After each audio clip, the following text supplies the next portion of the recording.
Hello everyone, today we read and comment the fifth chapter of the second book of von Clausewitz, Vom Kriege. The text follows.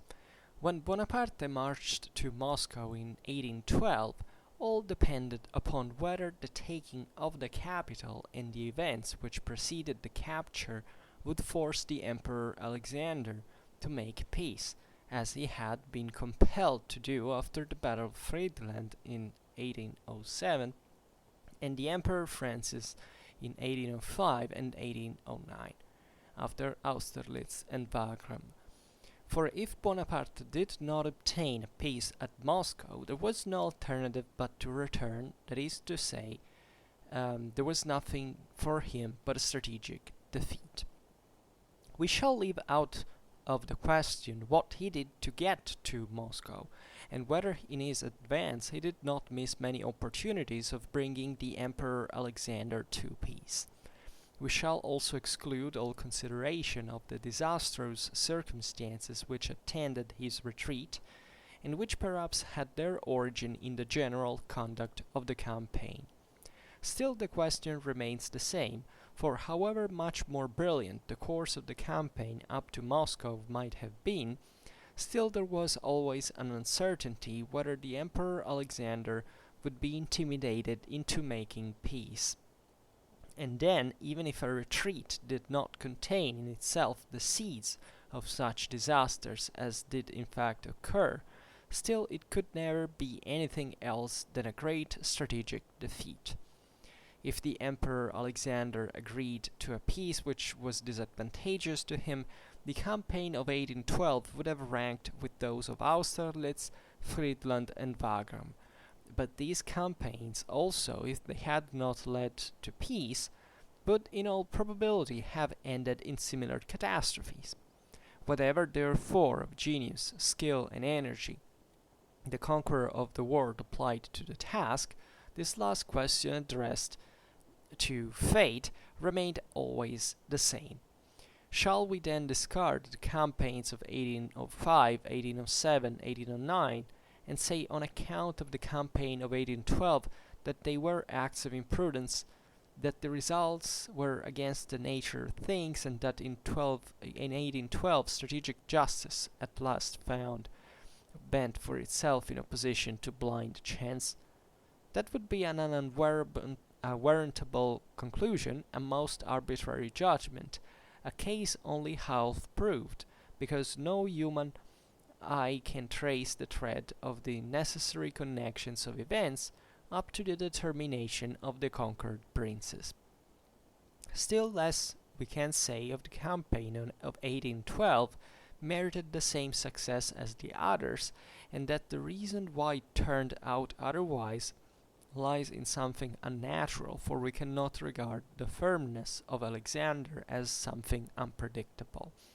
What can be more natural than to say that in the years 1805, 1807, 1809, Bonaparte judged his opponents correctly, and that in 1812 he erred in that point? On the former occasions, therefore, he was right, in the latter wrong, and in both cases we judge by the result. So, this is a contained yet very effective small passage in which von Clausewitz presents, I would say, a manualistic example of some of the most famous campaigns of the Napoleonic Wars, essentially looking at their result, as we have seen in the previous video. That's the focus at this point of the chapter. It's essentially the idea that when you look at military history for trying to carve out of it certain general principles, right? Some of the most important evidence comes from the results, because the result, the outcome of a military operation is effectively one of the most, it's generally the most known information, the better known information, let's say better, and the one from which essentially all the approach, also gnoseologically speaking, from a strictly historical point of view, starts from, right? Why do we study battles? We study battles because they had a specific outcome, right? Not just because they happened and they didn't come to to an end. There are many military engagements that were one step away to be, let's say, consumed in combat, but it didn't happen, right? And therefore, even if, that was an important strategic event, we don't count it much in military history, but rather in the political history.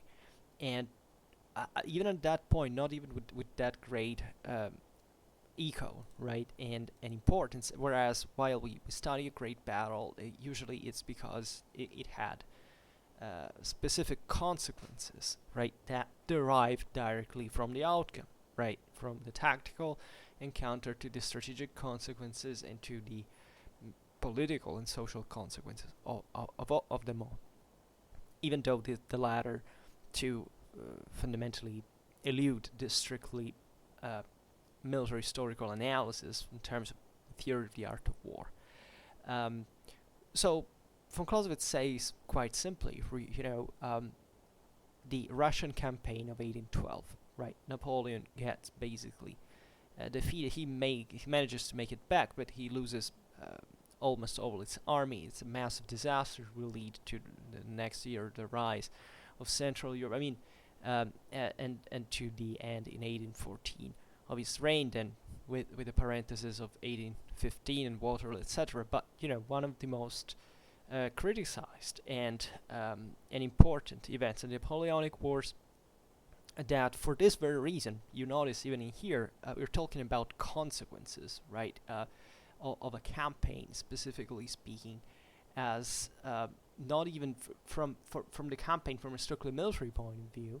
And von Clausewitz, in fact, doesn't quite here it extraneates the analysis from it. He makes it simple. It sticks to the most elementary evidence, that is, Napoleon lost, right? And this was he failed in his objective to lead the Tsar Alexander to sign a peace, like actually that happened always with Russia in 1807 after Friedland, and with the Austrians in 1805 and 1809 respectively after Austerlitz and Wagram.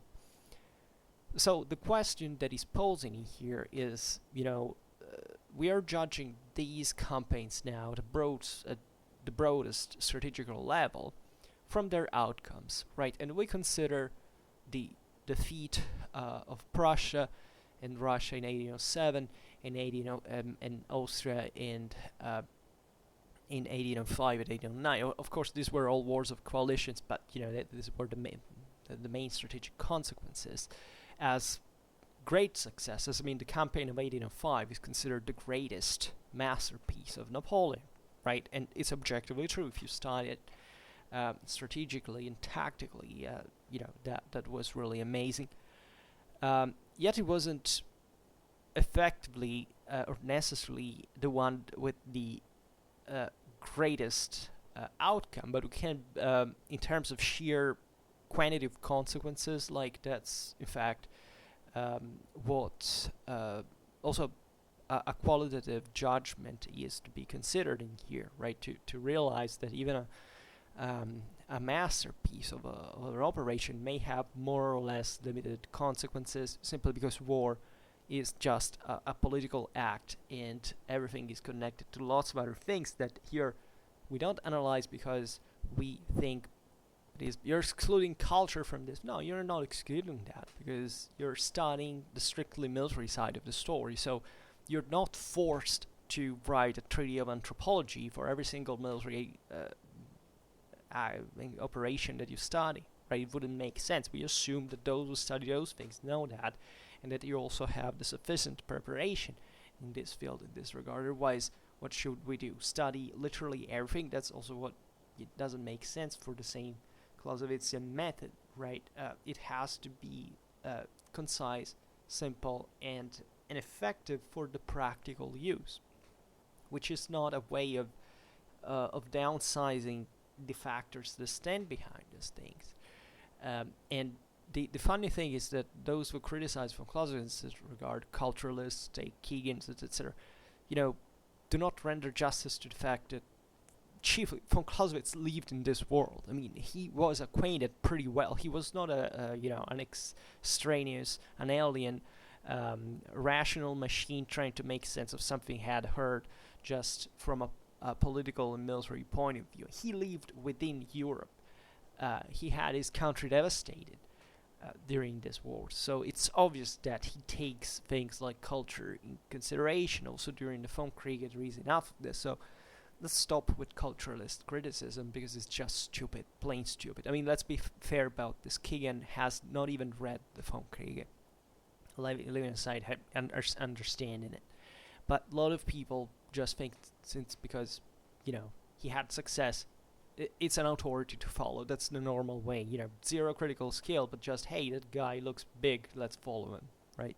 That's not a healthy way of approaching knowledge, and von Clausewitz remains uncriticizable under this point of view. I mean, there is nothing that this man wrote that is crediting something that is not done, right? And yet what is done is of incredible depth and importance and significance, and so impactful, let's say, in the history of mankind.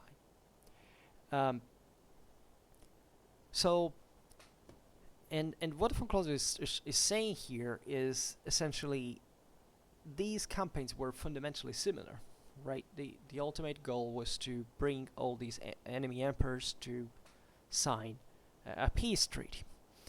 And the question is that von Clausewitz is posing is that these campaigns are somewhat similar in this regard, and yet the 1812 one failed. So the question should be, in that case, what can we learn from these outcomes, like of all the other campaigns, plus the last one that essentially failed, right?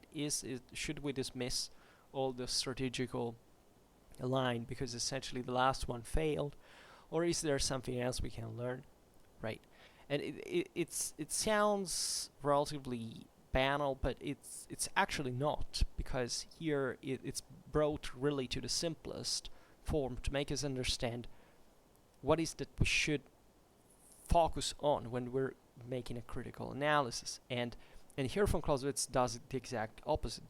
That is showing you that you can't judge every single military operation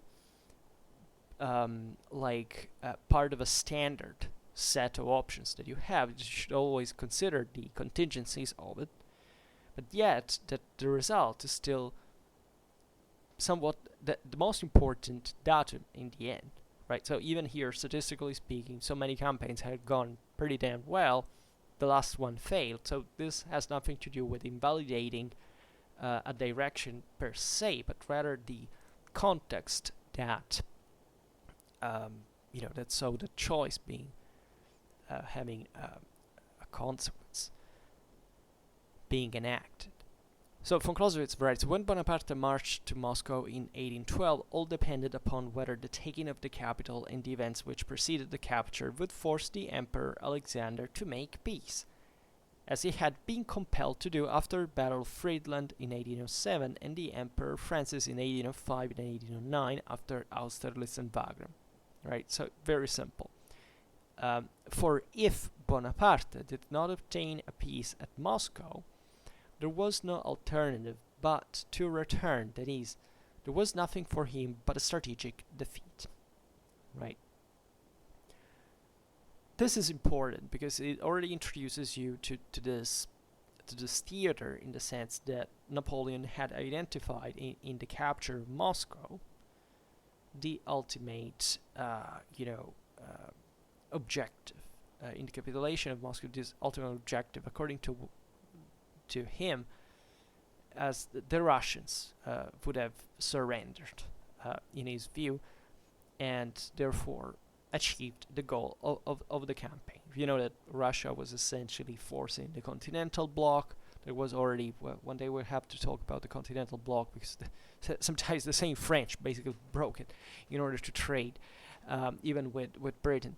And the point, though, is that objectively Russian pressure on the bloc would have basically disintegrated the system on the long run, and the only way to save this whole policy, European policy, would have been to force Russia to fulfill the Napoleon's will.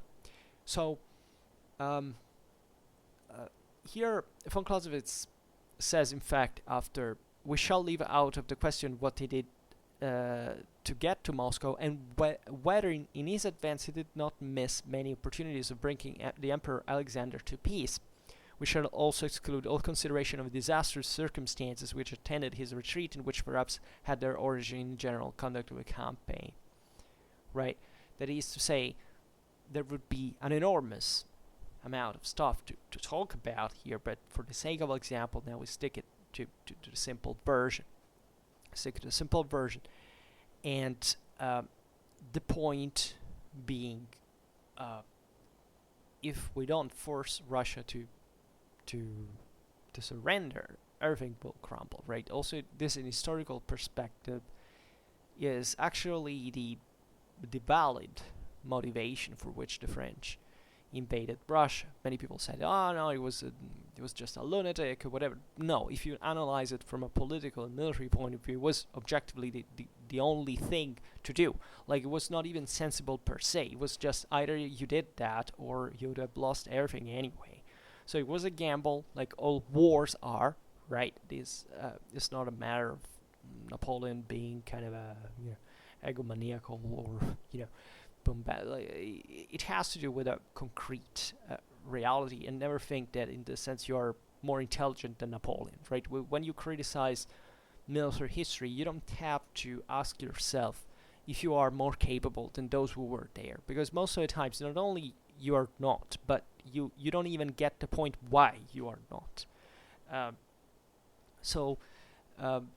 Even if in insight, maybe you have more information about those times, and you can judge from the top of a huge pile of historiographical accomplishments, still, this has nothing to do with the problem of the decision-making problem, let's say, that is posed in every moment, and that the same historical criticism might have assessed, meaning, maybe this was even a wrong decision, but at that point was actually the only sensible thing to do.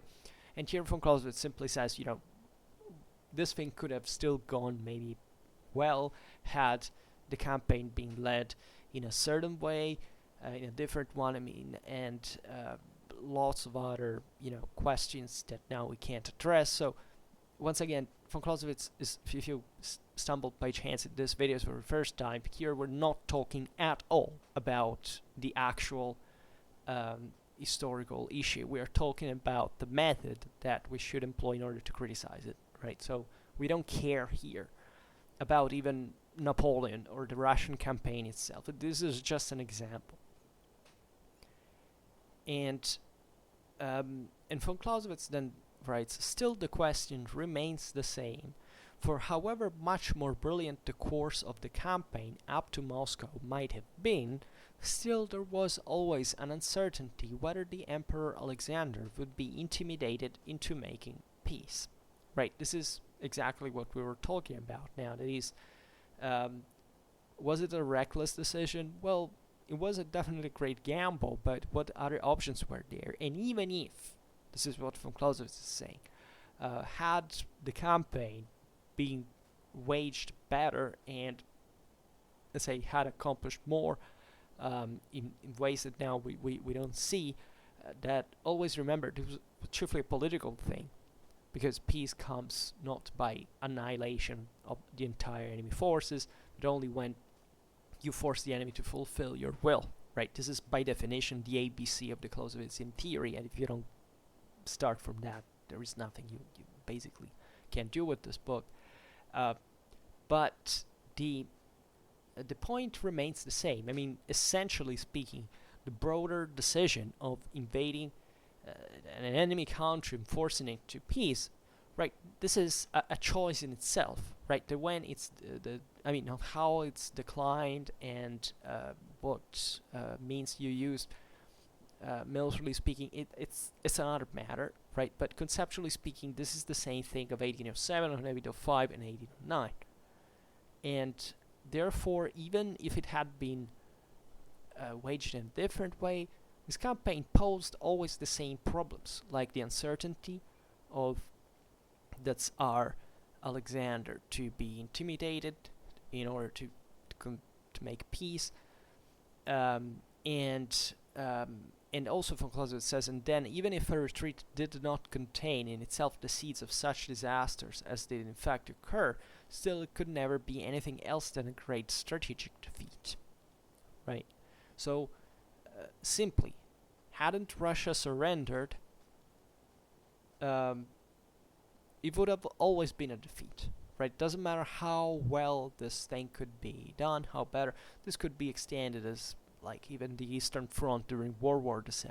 Right? You can't talk at length. I hope we will do it one day about Operation Barbarossa and how it was led. What's the deal there?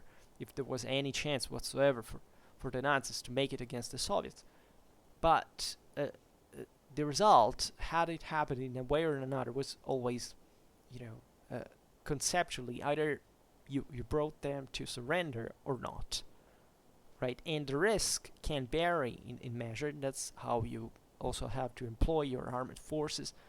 And I think we have seen in Clausewitz and Theory how complicated and fundamentally unpredictable it is. But still, that's exactly the same strategic move of the previous campaigns. Then von Clausewitz goes on and says, if the Emperor Alexander agreed to a peace which was disadvantageous to him, the campaign of 1812 would have ranked with those of Austerlitz, Friedland, and Wagram. I mean, just think about this in historical perspective. I mean, the importance of the radical and omnipresent superiority of politics over war in every single given moment, right? What if Churchill had not stepped on his ground and said, we do not surrender, right? At that point, what the British had done in order to defend their homeland would have had would have lost of importance because of the political decision, of a different political decision, right? So politics in here is vital because the military outcome depends on it every single time, as war is nothing but by definition a political act, right? War is immanent in politics for von Clausewitz. So, and here the point he's making is very fascinating. That is, had Napoleon brought Alexander to surrender, today we would look at the Russian campaign as one of the greatest achievements of Napoleon. We wouldn't be talking about how reckless that was. I mean, this is something that I always deeply felt while reading historical criticism, like this idea that we have to overemphasize the outcome of a war in a deterministic sense. That is, Napoleon invaded Russia. Oh no, that was so wrong. It was a mistake. He should have not done it. He was an idiot, right? Why? Right? If you actually study the story of it seriously, why would it be? And why would it would have brought to defeat? Right? There are still people who believe that Napoleon was defeated because of winter, of early winter. No, that was not the point at all. And even if things had gone better, climatically speaking, still the outcome, at least for the circumstances that had occurred, would have been slightly less disastrous. But had the campaign been waged before in a different way, this is also what von Clausewitz is saying, things might have gone differently, and today we wouldn't see any fault in this, right? Why? Because of a political decision. I mean, take Wagram, for example, that you were naming it, right? Or even look at Eylau, right? This major, like the acme of Napoleon was in 1807 from a broader political point of view after Friedland, but the concept is that the the first losses, the French bled pretty hard, in Germany, let's say, and in Austria, right? And that wasn't. Those were important moments, right? That they're still considered as successes, but you see that even how, politically speaking, the thing is detached from the strictly military point of view. So this is always very important to bear in mind. For Clausewitz writes, but these campaigns also, if they had not led to peace, would in all probability have ended in similar catastrophes, right? So this is a very subtle point he's making. That is, had these campaigns not, let's say, not that Napoleon would have not won at Austerlitz or Friedland or Wagram, right? But from a political point of view, that his enemies would have not surrendered, and the struggle would have gone on, and it would have led to other unpredictable situations, right? It's always politics that controls the thing, and his enemies at that point were, deciding not to go on, not because they couldn't anymore, right? Because it would have increased the risk, and maybe it was really the best thing, right? So there wasn't much of a problem in this regard. But conceiving always at this point the idea that if we are to judge a type of operation like these major strategic offensives from the strictly military outcome and leaving politics out of it, we would have a lot of problems. That is, essentially not recognizing how you can even win all the battles, but essentially not winning the war. And there are examples of this kind, historically speaking, but not because it's a match in which the whole thing sticks to the military level, so there are endless victories, but the enemy doesn't back down because it still has magic bonuses and keeps going on. The thing passes consciously through a political assessment, right? And this should always be borne in mind. That is, once again, wars are not football matches, as people like to treat them, because they think that it's a matter of squads and that they partake to it and they support their team, right? This is not how we deal with history, and especially with military history, which is an enormously complicated thing. So here, von Clausewitz is naturally implicitly criticizing also the frequent incapacity in the realization of this important conceptual separation between politics and war. Right? Not that the two things are not connected. On the contrary, it's as if war was contained within war, within politics, in a certain sense.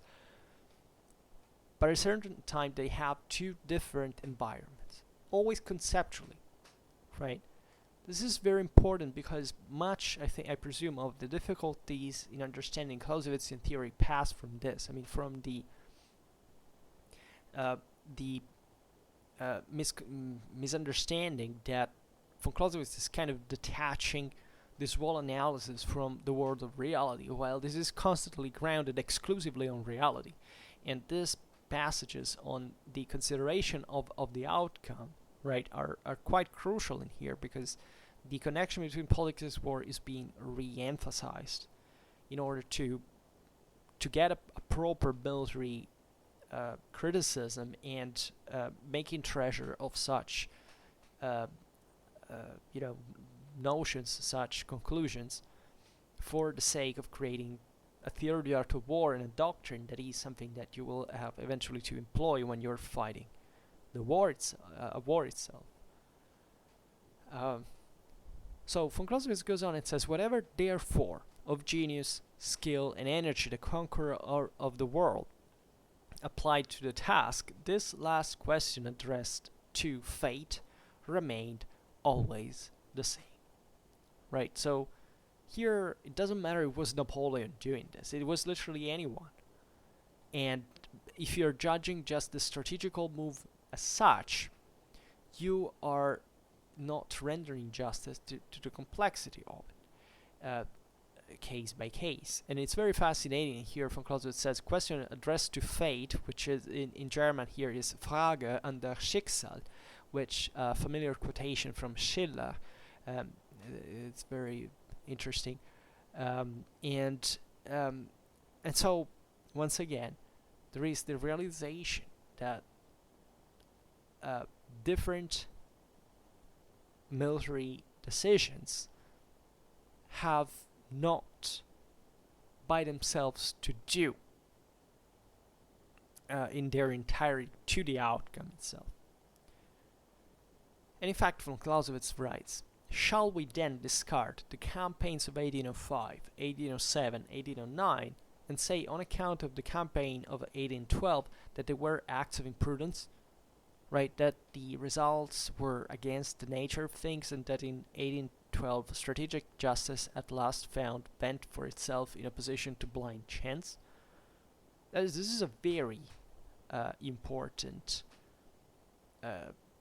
rhetorical question, because it makes you understand how theory works, right? That is, there is a kind of a statistical, dimension, right? And this dimension is naturally to be observed. Von Clausewitz is writing this exactly to say, you can't know, for example, all of military history. So what also happens in the theory of the art of war, for whoever writes it and has this quite important task, is to naturally know military history and to collect a series of notions. With what purpose? To make understand he who has not studied those military events what is more likely to happen.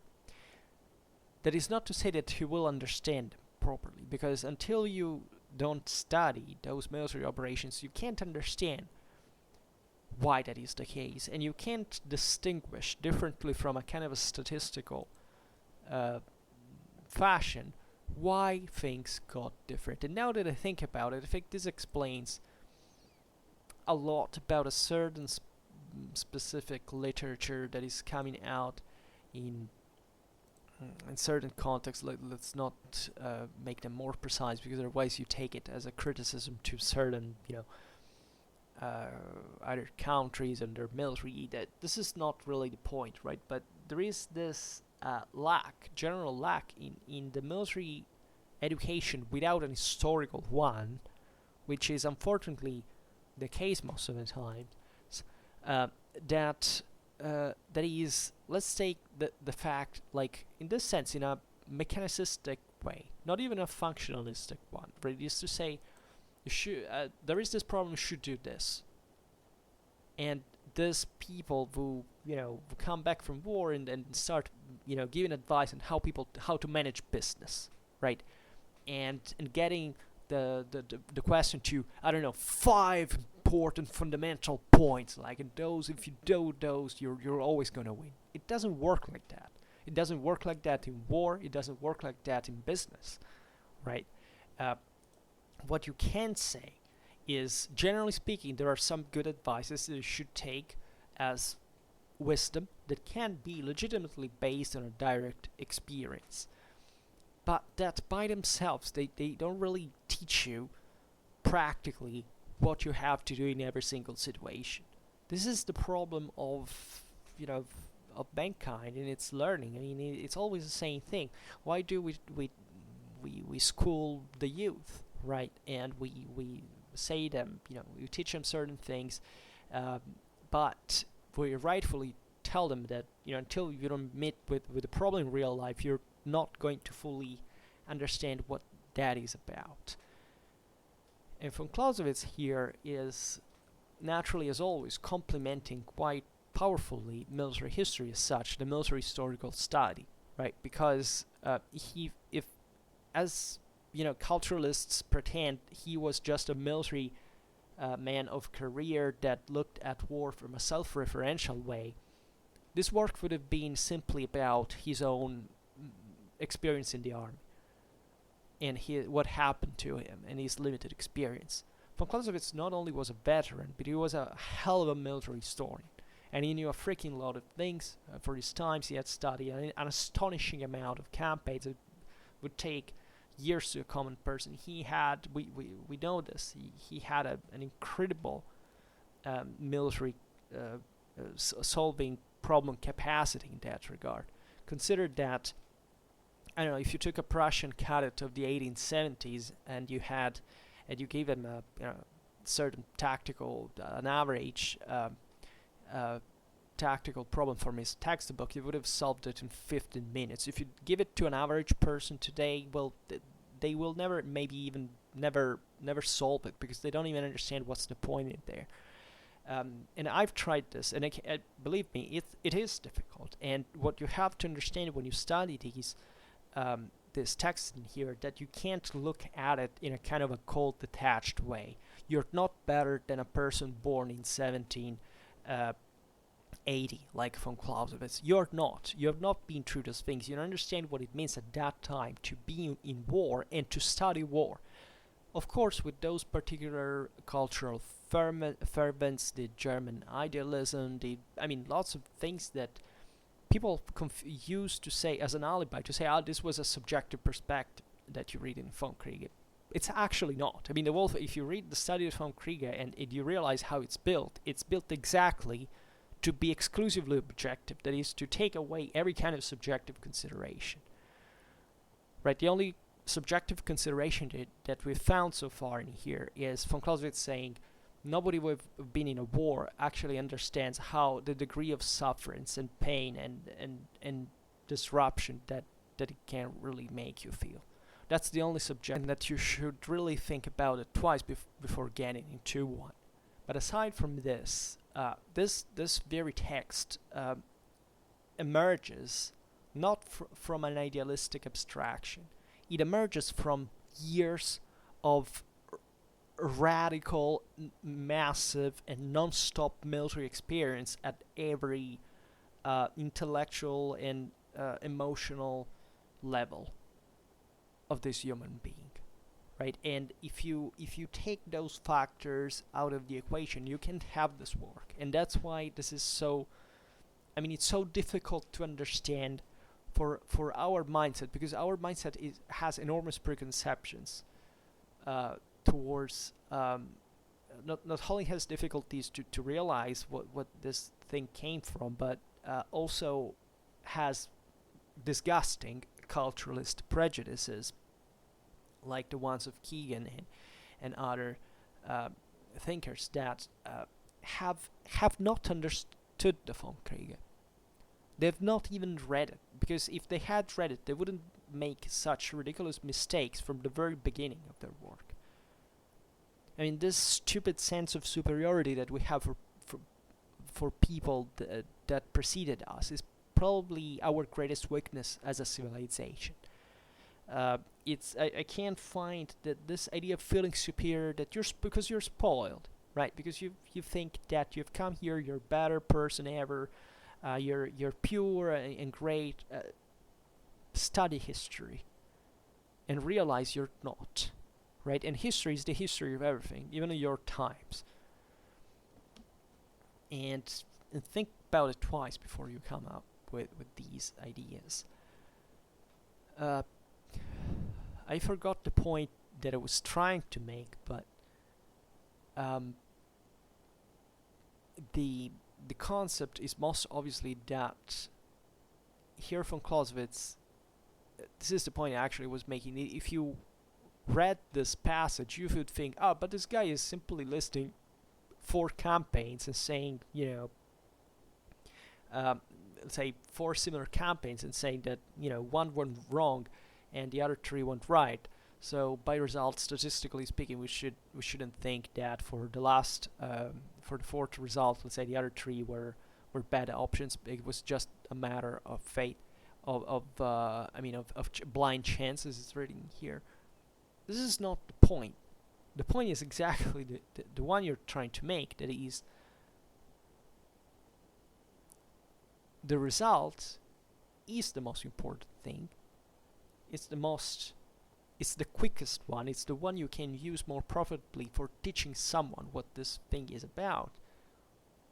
But it's not that simple in reality, and those who study war should understand pretty clearly that every event is to be considered like a universe on its own, with all its enormous difficulties and its fundamental unsolvability. Like, you can't fundamentally resolve solve this problem, right? You can't make sense of it fully.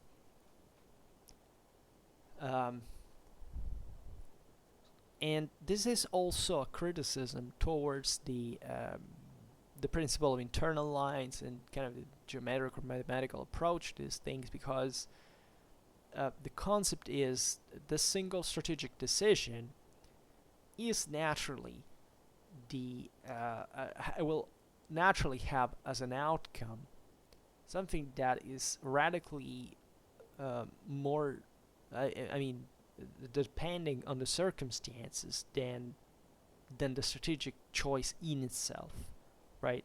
So there is not, like in these 4 campaigns, like always you should have done exclusively this all the time or not, right? There were people who were essentially thinking in these terms, getting them, in fact, the principle of internal lines, starting essentially from simplification, how troops were considered on the deployed on the battlefield, right? So that you say, like, from this small, I don't know, from this angle of that is formed between these 2 lines, there's gonna be more fire, hence it's a kind of a stronger point that I can't solve throughout this geometrical principles all the system of this battle. Because even if that was the strongest point, but the guys who hold it are weak because they're demoralized for whichever reason, that principle has no validity, right? At least it has one, but it's just a factor over many, and it's not going to be decisive most of the times. And the other question is, I mean, that's just a tiny part of the whole thing in the first place. What about the broader system as a whole? Well, I mean, the communications, logistics, in fact, morale has what we have seen.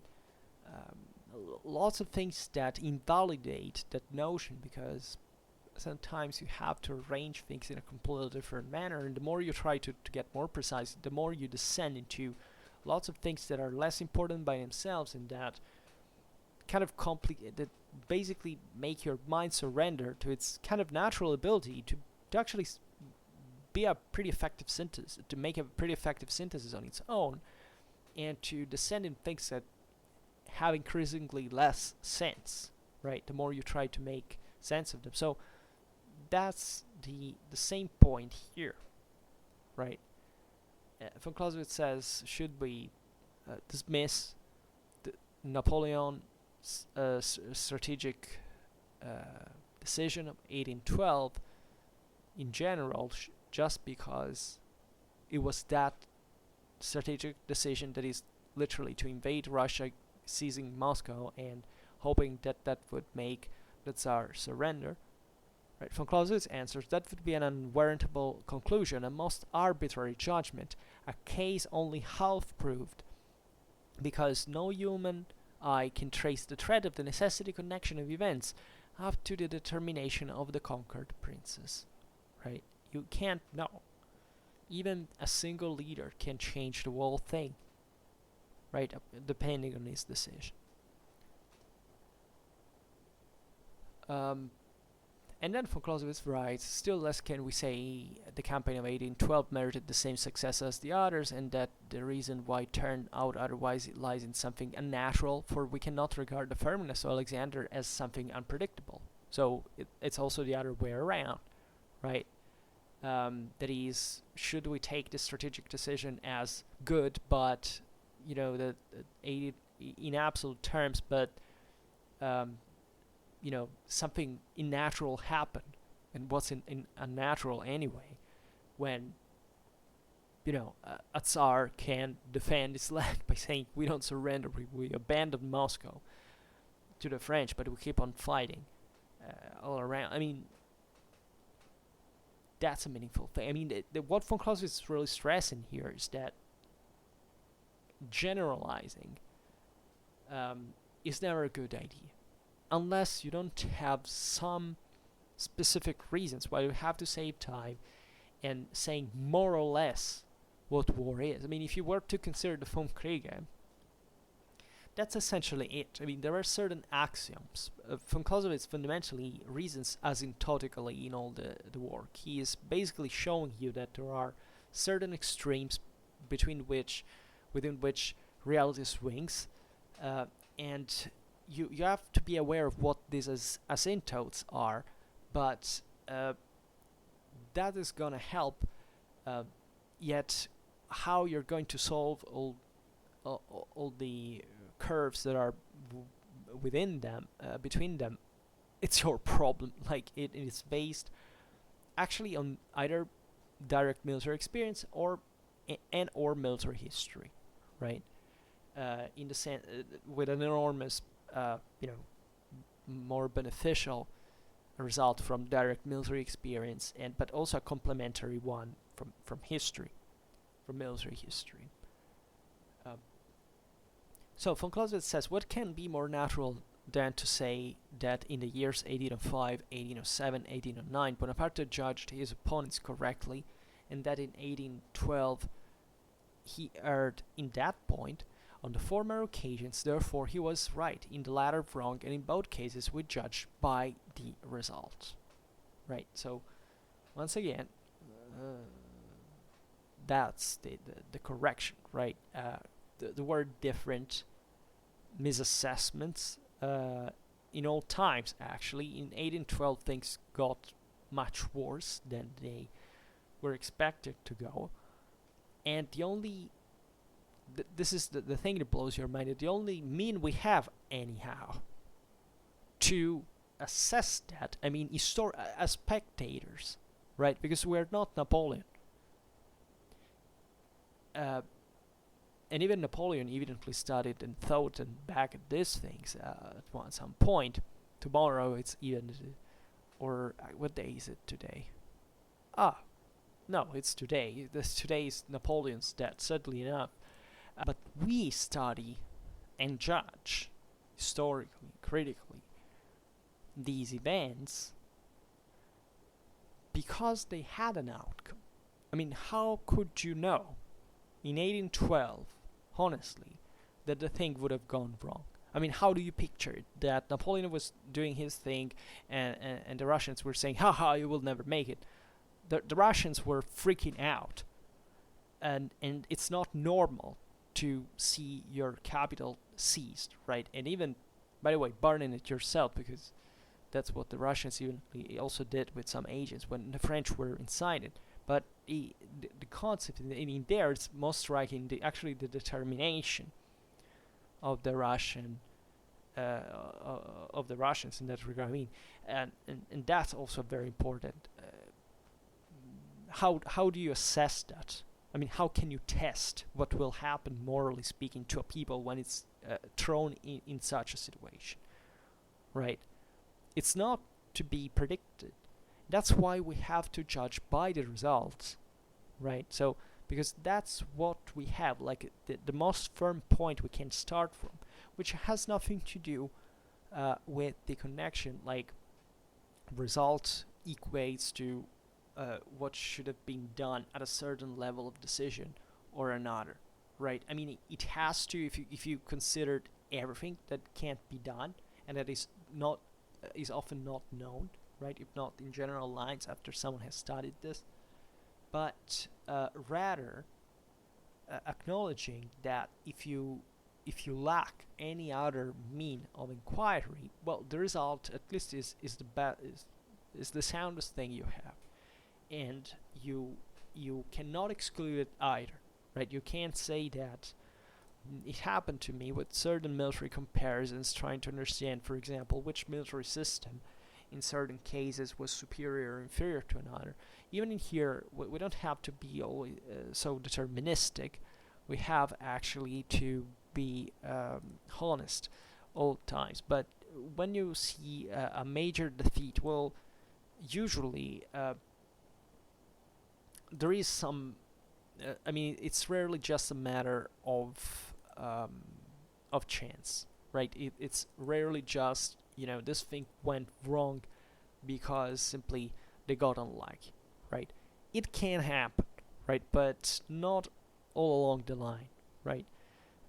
It's more complicated, and this, however, doesn't have anything to do with also what is happening from the other side, right? Because the enemy could be maybe good at exploiting the weakness of his foe, but the point is that pretty bad things can be happening also from the other side, after all. And even in the way we judge certain outcomes, we stressing the result after you have made an inquiry in this sense can be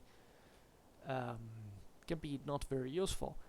At least if you what usually happens is that you realize that there were other factors that were not even strictly can say military in this regard, but the fact that maybe an army wasn't that bad, but it just was poorly led, for example. Just studying a battle recently that was a major disaster for one side, and you realize that it's because the army hadn't even been properly deployed on the field, and the enemy got the better of it. But so war is fought in that way, in the sense that what we should get used to, if we want to reason in a Clausewitzian sense, is the idea that even when we study the theory of the art of war, what happens on the field, that is what we study in actual reality, either by military experience or by military history, is always not purely military. That there's nothing like a purely military thing, right? It's always, first of all, dominantly political, has much of society in it, and you have to study the whole thing in all of its, in the Clausewitzian Trinity dimension. Because otherwise you can't make sense of how you have to employ yourself, your military instrument, right? Leaving aside that what actually matters in this regard may not be how you employ your military instrument, but how determined you are, for example, to employ one, or how skilled you are, and that's the true sense of this whole thing.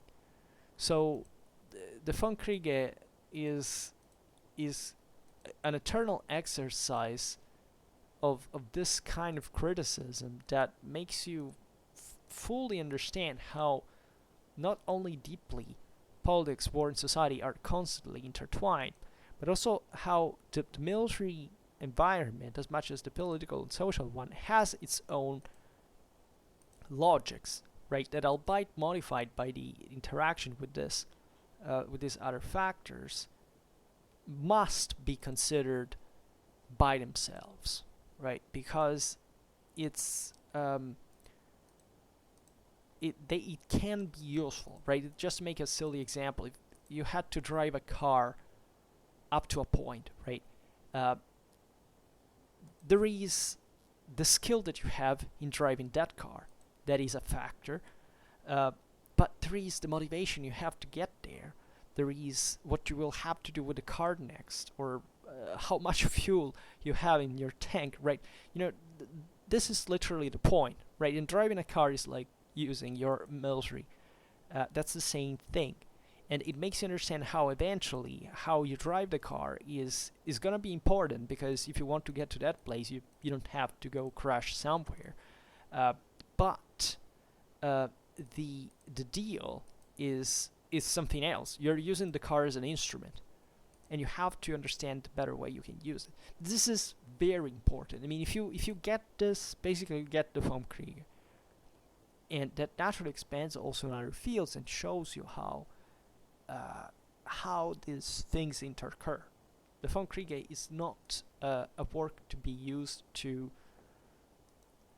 win, let's say by reading it, but let's say to understand what you should do in order to be able to win, which are two different things, right? Alright, so today stop it here, and it's actually, you see how much you can get from these passages. I mean, there is an astonishing amount of considerations you can make from, and it's also interesting to look at this kind of historicistic examples. But anyhow, I think next time we will end chapter 5. Yes, I presume so.